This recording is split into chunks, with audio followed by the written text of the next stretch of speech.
Dr. Roberto Navarro está aqui comigo e a gente vai bater um papo sobre a vida que pode ser mais saudável. Pode ser, não é? Muito Sem obrigada dúvida. por ter vindo. Obrigado viu, a vocês, Cláudia. A gente sabe que a alimentação faz parte dessa vida saudável e se a gente descobre isso desde cedo, consegue também ter hábitos alimentares muito mais saudáveis. Então, dessa forma, a gente evita uma série de doenças que estão ligadas à má alimentação. Sem dúvida, como Cláudia. diabetes, hipertensão. Um monte. Tem várias patologias que têm uma relação direta ou indireta com erro nutricional ou com desbalanço nutricional. Câncer, hipertensão arterial, infarto, derrame cerebral, obesidade, diabetes, hipovitaminoses, anemia. A gente sabe que em alguns situações. casos e algumas doenças, elas podem ser congênitas e não necessariamente Sim. adquiridas por uma má alimentação, mas existe muita Uma probabilidade, correlação, uma correlação da alimentação com a maioria dessas doenças, Dos tá bom? 16 fatores que a ciência já concluiu que levam a essas doenças que eu citei, 10 podem ter correlação com uma alimentação. Tá? Não à toa surgiu a nutrologia como uma área da medicina preocupada com isso. E né? ainda bem, né? Ainda bem. Então a gente vai conversar um pouquinho sobre tudo isso. Agora, uma das doenças que todo mundo tem falado bastante, e é o que o quadro mostra aqui atrás, é a síndrome metabólica, né? O que é a síndrome metabólica? Na verdade, a gente chama de síndrome metabólica uma consequência final de várias alterações que vão ocorrer dentro do seu metabolismo, ligadas primariamente ao ganho de peso e ao aumento da circunferência abdominal. Então, se você começa a ter um ganho de peso progressivo e a sua barriga vai aumentando, existe uma produção de substâncias dentro do tecido gorduroso do abdômen. É um grupo de substâncias que passam a ser produzidas em níveis maiores, chamam-se citocinas pró-inflamatórias. E, em excesso, elas passam a trazer várias alterações como predisponente de doenças já instaladas. O que é síndrome metabólica? Quando você começa a ter aumento da sua glicose em jejum, você vai dosar lá no teu sangue, a sua glicemia está ficando acima de 100, o normal é até 99. Não é um diabetes, Cláudio, não é especificamente já um diabetes, mas é um primeiro degrau para chegar ao diabetes. A glicemia fica acima de 110 e você já está caminhando para um diabetes. Você começa a ter alterações dos níveis dos triglicerídeos no sangue, que começam a ficar acima de 150, que por si só é um risco para a doença cardíaca. Você começa a ter queda do bom colesterol. O que é o bom colesterol? É um colesterol protetor, é um colesterol que ajuda os vasos sanguíneos do seu coração não serem entupidos pelo ruim. Então, é um fator de proteção que começa a cair. Você começa a ter aumento da pressão arterial. Você vai medir sua pressão, ela começa a ficar acima do limite recomendado. E a sua barriga, se for mulher, começa a ficar acima de 88 e no homem acima de 102. A esse grupo, dentro desses fatores, você tem 3, você já está na síndrome metabólica, que é uma condição que tem que ser modificada para que você não caminhe para os eventos finais.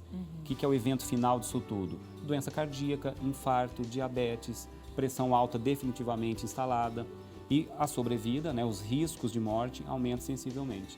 E aí, a boa notícia é que você deve ter percebido, ele falou, você pode mudar essa história exatamente. e não caminhar para tudo isso. Porque tudo isso, a gente fala, mas não vai acontecer comigo. Acontece sim, e a gente não quer que aconteça. Então, não vai acontecer com você se você prestar atenção agora aqui, nas substituições que você deve fazer no seu dia a dia e na sua vida, não é Exatamente. isso? Então, o que dá para a gente resumir, Cláudia, do que a ciência hoje conclui?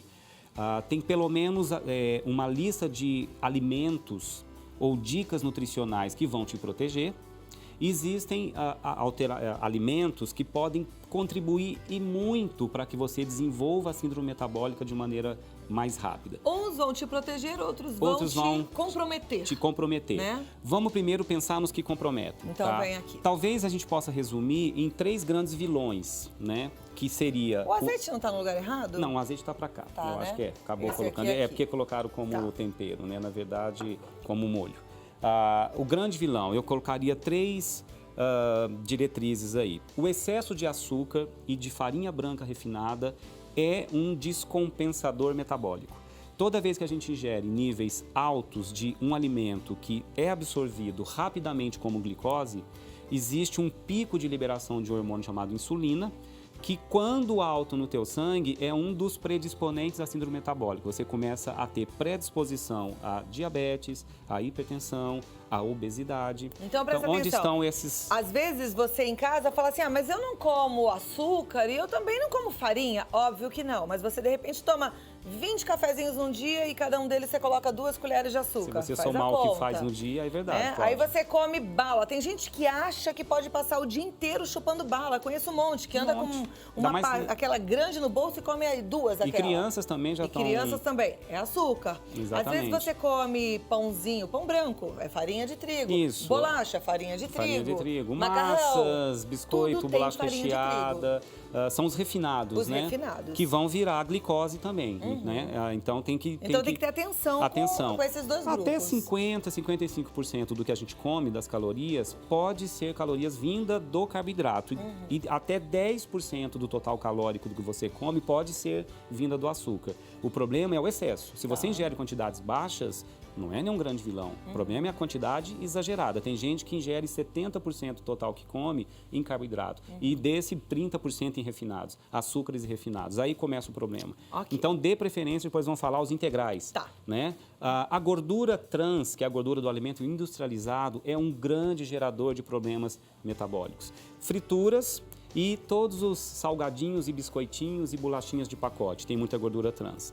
A gordura saturada, que é presente no bacon, na carne vermelha, nos embutidos, salame, mortadela, presunto. A gordura saturada está presente no leite. Então, leite integral, queijos amarelos, toda a gordura, quanto a gente pode comer? Até 10% do total calórico eu posso comer na forma de gordura saturada. Se eu ingerir mais do que isso, eu começo a estimular a produção das citocinas pró-inflamatórias. Então, são desencadeadoras de patologias também. Agora, tem gordura saturada escondida em alguns alimentos que têm cara de serem mais saudáveis. Eu estou dizendo isso porque, às vezes, a pessoa acha assim, então eu posso comer todo dia uma fatia grande de bacon. Não é bem assim, né? Não. Porque tem alguns alimentos que já tem uma gordura saturada e que a gente nem sabe que tem, que está embutido, às vezes, porque a gordura, ela é visível no alimento. Quando a gente olha um bacon e vê essa partezinha branca, aqui está a gordura. Na carne, você vê a gordura. Agora, tem alimentos industrializados onde se usa a gordura saturada, onde ela, em bolachas recheadas, às vezes tem gordura saturada. Em iogurtes tem às vezes, gordura saturada. No preparo, muitas donas de casa colocam um pedacinho de bacon toda vez que elas vão cozinhar feijão. Aí que tá. Se for uma quantidade muito pequenininha, e se você somar o que você comeu além desse bacon em gordura saturada, né? Tem que ver a soma de toda a gordura saturada. Uma quantidade pequenininha, não vou dizer que vai comprometer, mas se somar aquele feijão com muito bacon, não é interessante. Né? O desequilíbrio entre as gorduras, Cláudia, é que está trazendo problema. Existem gorduras que nós vamos falar, que é a gordura mono e a poliinsaturada, a ômega 3, inclusive, elas são equilibradoras, elas evitam que as citocinas pró-inflamatórias sejam produzidas em excesso. Então, elas são consideradas gorduras boas, gorduras protetoras. Né? E se predomina nos 30% que eu tenho direito de comer de gordura, se eu predomino nessa escolha a boa gordura e a saturada em menor proporção, tranquilo. Não tem problema nenhum, você vai ter uma proteção extra pelo modo como você se alimenta. Não estou falando de valor calórico, quantidade. Você está fazendo equilíbrio. O equilíbrio. Né? E o sódio, que também é um grande vilão. O excesso de sódio na alimentação ocidental está brutal. Do brasileiro, então... E que a gente tem nos Tem sódio escondido nos condimentos prontos, naquelas sopinhas prontas, no shoyu, nos molhos de um modo geral, no refrigerante zero. Embora tenha a quantidade de sódio no refrigerante zero, até que não é tão brutal. Existem fontes até muito mais intensas que a gente não percebe. Esses temperinhos prontos aqueles caldinhos... Caldo de carne, caldo de galinha, isso, tem muito sódio. Os picles têm muito sódio. Os alimentos em conserva têm muito sódio. Né? E aquele macarrãozinho instantâneo que as crianças gostam. O problema ali é um refinado, né? Já começa que é um carboidrato de alto índice glicêmico, né? Ele vai virar glicose em grandes quantidades e aquele temperozinho que vem para jogar depois é riquíssimo em sódio. Não é muito saudável. Agora a gente até passou por eles, né? Eu falei da gordura saturada dos embutidos, né? Aqui e tem diariamente, quem realmente não abre mão de um pãozinho com uma fatia de queijo, acho que no café da manhã, uma fatia presunto, tudo bem? Tudo bem, eu acho que aí tente se conter nas outras refeições do dia. Agora, né? Aprendendo também a equilibrar com aquilo que é bom. Com aquilo que é bom, né? exatamente. Então vamos colocar na balança para não pesar muito para um lado. Exatamente. E você se manter com a saúde equilibrada. O que a ciência hoje quer? O que a nutrologia preconiza? A gente chama de dieta prudente. O que é a dieta prudente? É aquela que provavelmente vai te fazer viver mais e melhor, com menos risco de doenças. Então, a dieta prudente, ela tem que ser rica em antioxidantes. Porque um dos passos que faz com que a gente tenha um infarto, um AVC, existem muitas doenças degenerativas, AVC, infarto agudo do miocárdio, até o câncer pode estar ligado a isso, degenerações cerebrais, Alzheimer, Parkinson, que estão de maneira indireta ligadas a uma oxidação excessiva das nossas células. Se a gente ingere bastante antioxidante nos alimentos, eu já tenho essa proteção extra. Então, uma dieta tem que ser rica em antioxidante. Quais são os antioxidantes? Vitamina E, tá? Presente nos bons óleos, no azeite extra virgem, no abacate, nas castanhas, nozes, amêndoas, no germe de trigo. A vitamina C é um potente antioxidante. Então, a gente tem que ingerir alimentos fontes de vitamina C. Frutas cítricas, kiwi. É difícil não encontrar vitamina C em algumas frutas. Os carotenoides e os flavonoides são substâncias altamente antioxidantes. São aquelas que dão cor aos alimentos, principalmente no reino vegetal. Então, a gente tem que ter uma salada com muita cor. Tem que ter a cenoura, tem que ter o tomate, a berinjela. Então, as folhas verdes também são riquíssimos de antioxidantes. Uma dieta mais rica em magnésio e potássio, que estão nesses exemplos, já te protege contra hipertensão arterial, contra a pressão alta. Então, uma dieta prudente tem que ter carboidratos com índice glicêmico menor e não os de alto índice glicêmico. Então, a gente vai dar preferência sempre para os integrais. Vou usar o arroz integral. Vou comer uma massa integral. Vou ingerir cereais, vou ingerir alguns grãos. Aveia é uma excelente fonte de vitaminas, tem minerais, tem fibras. A dieta prudente ela é rica em fibras. As fibras são protetoras do intestino e ajudam a diminuir a absorção do colesterol.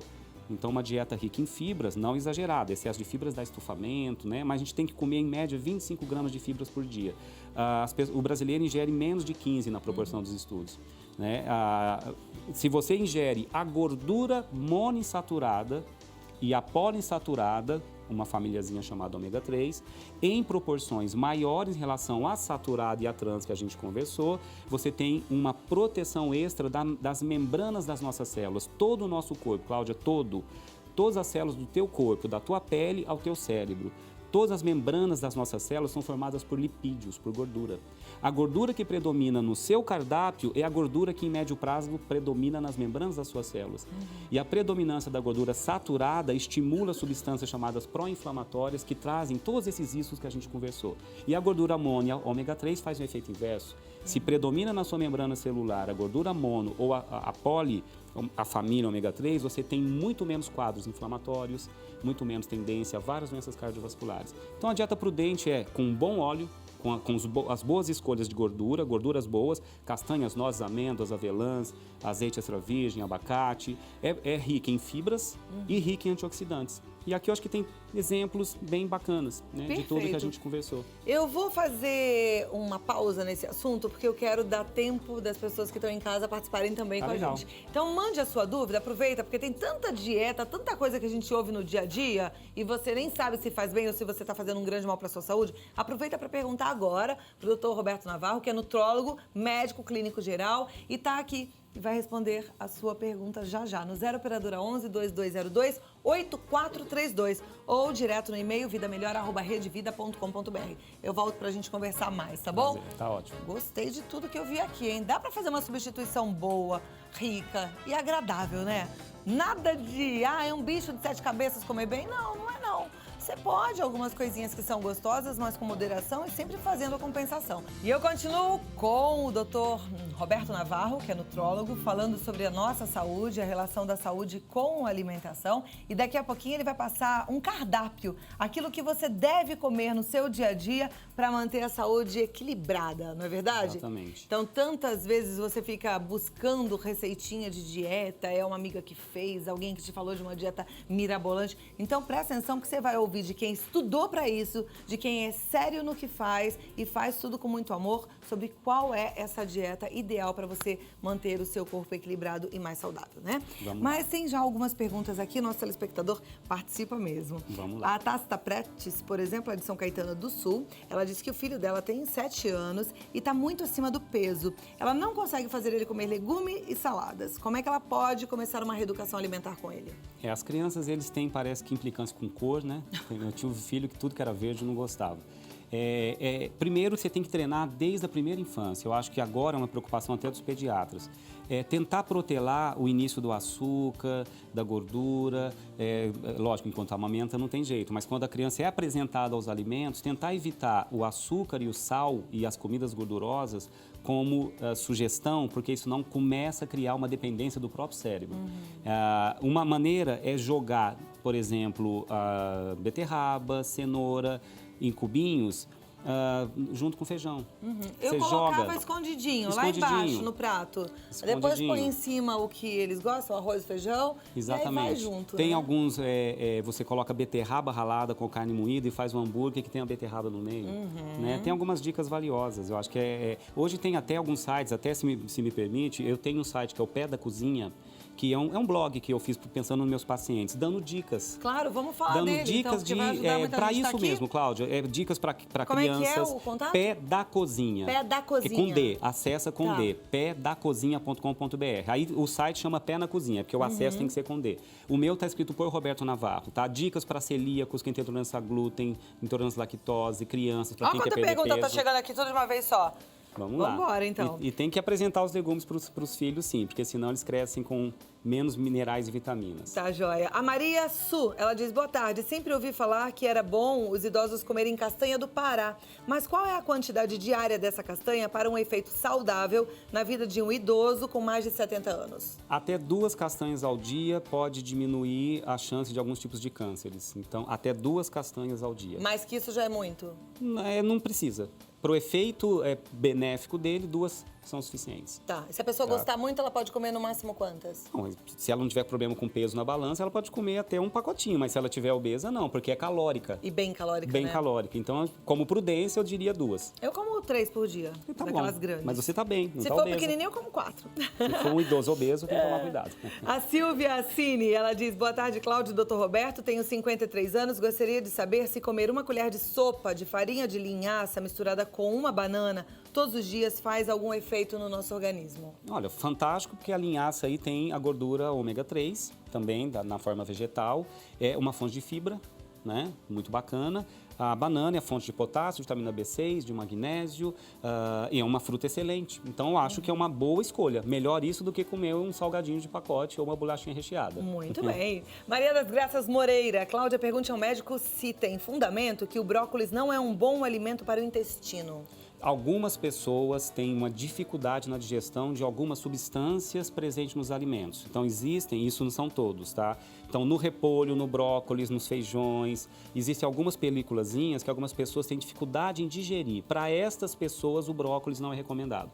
Porque ela vai ter estufamento, formação de gases, sensação de desconforto, mas isso é uma exceção, não é uma regra. Mas para casos, tem que evitar, que tenha esse quadro. Ok. O Cícero Leandro é de Petrolina e ele diz, minha mãe teve câncer do colo de útero e agora está curada. Quais os alimentos ela deve consumir para prevenir contra essa doença? E quais os alimentos que ela deve evitar? O câncer, ela tem 76 anos. Existe uma correlação de câncer, né, com obesidade. Então, primeira coisa, se ela tiver com peso excessivo, ela tem que emagrecer. Existe uma correlação de peso excessivo com câncer do aparelho ginecológico, mais câncer de mama e colo do útero. Então, o próprio peso dela já é um protetor, tá? Uma dieta rica em antioxidantes, que eu já citei, é protetora contra determinados tipos de câncer, de um modo genérico, não propriamente do colo do útero, tá? Ela tem que ter uma flora intestinal muito bem desenvolvida, porque na nossa flora chamada probiótica, existem indutores na nossa flora que fazem a gente produzir substâncias que evitam que algumas células se inflamem. O câncer começa com um processo inflamatório das células. Então, ela tem que ter uma alimentação rica em probióticos. O que são os probióticos? São lactobacilos presentes em alguns alimentos. Existe no leite e existe o enriquecimento de alimentos com probióticos. Né? Tem aqueles nomes comerciais, tem aquele leitinho fermentado. Mas aquele leitinho fermentado tem açúcar, né? Esse é o problema. Né? Hoje, a dica, existe probiótico na forma de cápsulas, tá? Comprado em farmácia, que são encapsulados na forma de cápsula. Tá? Numa dose bem generosa, muito maior do que se encontra nos alimentos. Só que eu só sugiro que consulte o médico para saber se tem alguma contraindicação. É rara a contraindicação, mas é uma forma de ter uma proteção maior. E a boa gordura, que também é protetora. Perfeito. Tá? A Paula Lima, ela diz que tem dúvida de como inserir o pão na dieta. O que observar na hora de escolher? Ela diz que sabe que pão integral é a melhor opção, mas como consumi-los? O ideal, a gente tem que pensar o seguinte, o pão vira glicose. Glicose é combustível para queima. Então, é muito mais interessante que momentos a gente gasta energia durante o dia. Então, você acorda e tem o dia inteiro para ter trabalho, raciocínio, o corpo precisa de energia o tempo inteiro. Então, o carboidrato vindo do pão integral é muito bem-vindo, essa glicose. Então, é mais interessante no café da manhã, você comer 2 fatias de pão integral, por exemplo, e no máximo até no lanchezinho da tarde. Tá? Eu não acho prudente você, antes de dormir, comer um pão, porque você vai jogar glicose no teu sangue e o seu metabolismo basal vai ficar lentinho, você não vai gastar toda essa energia. E a tendência é de acumular gordura. É verdade que a maioria dos pães que a gente compra no supermercado que tem lá escrito integral, não é de fato integral? Porque não é 100% atrás tem integral. Muita farinha. Um pão 100% integral, ele fica incomível, ele fica um pedaço duro, preto, então a indústria tem que colocar uma parte da farinha como integral. Então, eles substituem 10%, 20%, 30%. Tem algumas marcas que são mais generosas, tá? Que realmente 100% integral, não, Cláudia. Mas aí a gente precisa realmente consumir dessas marcas que são mais generosas no uso da farinha integral? Ou tanto faz? A diferença é muito pequena? A diferença é pequena, não é tão grande, não. E pegue aqueles pães que têm enriquecidos com grãos. X grãos, 10 grãos. Funciona, é bom. Funciona, porque ali tem fibra. Ok. Né? A Leda Guimarães Migueles, ela diz: Cláudia, por favor, acabei de pegar meu exame de sangue, meu colesterol está 234, triglicérides 178, HDL 41, LDL 157. Faço exercício todos os dias, aeróbico 2 vezes por semana, yoga, meditação e só tem aumentado o meu colesterol. Não como gordura e como bastante frutas, verduras e legumes. O que eu faço? Pode ser genético, Cláudia. Existe um quadro que, na verdade, a gente produz colesterol dentro do corpo. Né? O nosso fígado produz a molécula de colesterol porque ela é precursora de hormônios. Então, a gente precisa do colesterol dentro do corpo humano, por isso que nós produzimos.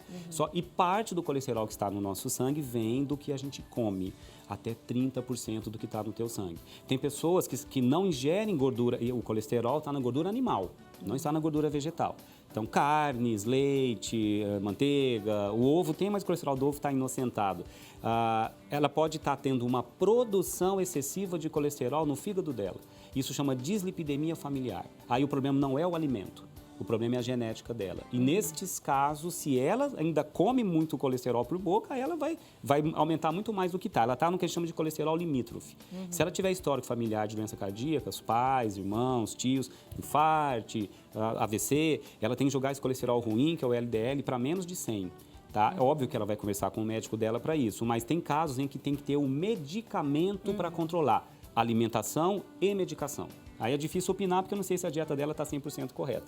Perfeito. Tá. A Camila Ferreira, ela é de Nova Iguaçu, no Rio de Janeiro. O marido dela está com problema nos ossos e na cartilagem. Ele toma 2 copos de leite desnatado todos os dias e também ômega 3. Ela gostaria de saber se faz mal e o que poderia ser indicado para ele consumir nesse caso. Não, o leite é muito bem-vindo, até porque é uma fonte de cálcio. Ele precisa desse cálcio para repor o cálcio que a gente vai perdendo dos ossos com o passar da idade.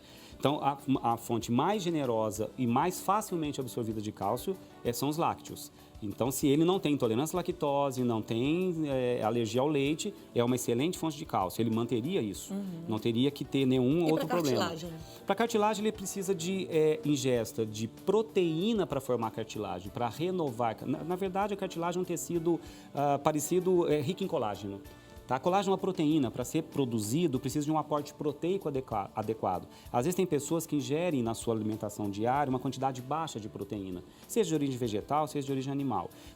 O ideal é que a gente ingira entre 0,8 a 1,2 gramas de proteína por quilo de peso. Tá? Tem pessoas que ingerem menos do que isso, Cláudia, e não conseguem renovar o colágeno que produz. A pele vai ficando mais envelhecida, as cartilagens sofrem, então o aporte proteico dele tem que estar adequado. Então, proteína de origem, uma proteína mais magra, peixes, tá? Salmão. A vitamina D é importante para a saúde também das cartilagens. Precisa tomar sol também. Tomar sol, exatamente. Fazer atividade que estimule a recalcificação óssea, que é caminhada. Tudo que tem um pouco de impacto. Ele não pode, não sei do histórico dele de doenças, tá? Mas ele não pode ser sedentário, faça atividade física, tome sol, ingira uma dieta boa em cálcio, leite e derivados, peixes como salmão, riquíssimos em vitamina D, sardinha, que é um peixe até barato. O resto é uma dieta proteicamente equilibrada. Uma dúvida minha, a suplementação com colágeno, ela é Para alguns pacientes indicada? funciona. Se você ingere pouca proteína e está tendo prejuízo na sua pele porque não está renovando seu colágeno pelo aporte proteico baixo, quando você ingere o colágeno, é uma proteína. E as mulheres que querem ficar com a pele mais bonita e tomam colágeno, elas estão fazendo certo? Isso tem fundamento ou não? Tem fundamento. Aliás, era uma dúvida que nós todos tínhamos e alguns estudos mostraram que esse colágeno que você ingere como suplemento ajuda sim a melhorar o colágeno na sua pele. Principalmente para quem tem uma dieta hipoproteica. Se você já se entope de proteína, Cláudia, já tem uma dieta hiperproteica, não vai ser esse colágeno a mais que vai dar tanta diferença. Mas esse colágeno a mais daria uma sobrecarga Não, porque fígado, geralmente não? é uma dose baixa. É mais complicado esses suplementos de proteína como whey, onde é uma carga proteica muito alta. O colágeno é uma carga baixa. Perfeito. A Gerismar Torres Barros, ela é de Icó, no Ceará. Fiz uma reeducação alimentar, perdi 52 quilos em 1 ano e 2 meses. Academia, caminhada, alimentação, sem medicação. Eliminei o arroz. A ausência do arroz acarreta algum problema no futuro? Sinto falta de energia. Isso pode ser por falta do alimento Do arroz? Do arroz? Especificamente, o arroz ele tem um componente importante que é a vitamina B3, é a niacina. Tá? Existem alguns casos de déficit de niacina porque você não ingere, a melhor fonte é o arroz, da niacina. Tá? Niacina é a vitamina B3. E pode desencadear um quadro chamado de pelagra, que é pele começa a ficar descamando. Só que é um quadro muito raro, Cláudia, porque antes a gente tinha poucas ofertas de alimentos. Vamos voltar um século atrás. Você tirava o arroz e substituía por o quê? A vitamina, a niacina, é presente em outros cereais. Por exemplo? Então, por exemplo, ela pode ingerir na aveia, tem niacina. Ela pode ingerir niacina, nas leguminosas tem B3 também, que são os feijões, ervilha, grão de bico, soja. Mas a fonte eu acho que mais interessante é a aveia, que eu acho que é mais prático para ela ingerir. Se ela não tiver intolerância ao glúten, porque tem glúten na aveia. Tá? Acredito que não, senão ela teria citado. Quinoa. É uma boa substituição? Também pode. Amaranto. Tá? Mas a aveia eu acho que é uma fonte mais generosa. Agora, se ela voltar com um arroz integral, né? A não ser que ela tenha intolerância ao arroz. Senão, eu sugeriria... Né? Porque não é um arroz que vai voltar a engordá-la. Desde que ela coma a quantidade adequada, né? Um arroz integral. Qual é a quantidade adequada? Aliás, a gente prometeu fazer aqui uma isso. dietinha. A produção tá falando que não dá mais tempo, mas rapidinho, doutor. Tá, vamos lá. Eu acho que você tem que fazer o quê? Um café da manhã com 2 fatias de pão integral. Pode passar, se você não tiver intolerância à lactose, um requeijãozinho light, tá? E uma fruta, tá? E como uma oleaginosa de manhã, uma castanha, E uma nenhuma noz. outra proteína? O queijo, né? Aí, ou substitui por alguma outra Então proteína. pode pôr o um queijo. peito de peru. Peito de peru. Tá, tudo bem, não é tão problemático. Não fique muitas horas sem comer, fracione a cada 3 horas. Então, se você tomou café da manhã às 7, às 10 Às horas... 10, comer nem que seja uma frutinha ou pelo menos um iogurte, não tem problema. Almoce o nosso arroz com feijão, de preferência o arroz integral. A salada, que não pode faltar, com azeite. E uma proteína magra. Ou um bifezinho magro, ou um peixezinho, ou um franguinho, que não tenha muita gordura. Tá? Evite sucos, né, que são saudáveis, porque tem nutrientes, mas tem índice glicêmico alto. Eu prefiro tomar meio copinho de água. Tá? No meio da tarde, no que eu falei de manhã, um iogurte ou uma fruta. E jante com menos carboidrato. O seu jantar tem que ter uma proteína, uma boa salada, um azeitezinho e evite o arroz. Não precisa comer arroz, a feijão, batata. macarrão, batata A não à ser que noite, você né? malhe à noite, vai correr às 10 horas da noite, aí se for às 7 teu jantar, você pode comer à vontade, que não tem problema. Mas desse jeitinho, sendo assim, vai dar tudo certo, você vai ficar em forma rápida e vai ficar com a saúde em dia, tá certo? Tá ótimo. E olha, o Dr. Roberto Navarro tem mais dicas lá no Pé da Cozinha. Pé da Cozinha. Ele que é clínico geral, tem certeza que pode te ajudar bastante, é nutrólogo também. Muito obrigada por ter Eu que vindo. agradeço, Cláudia.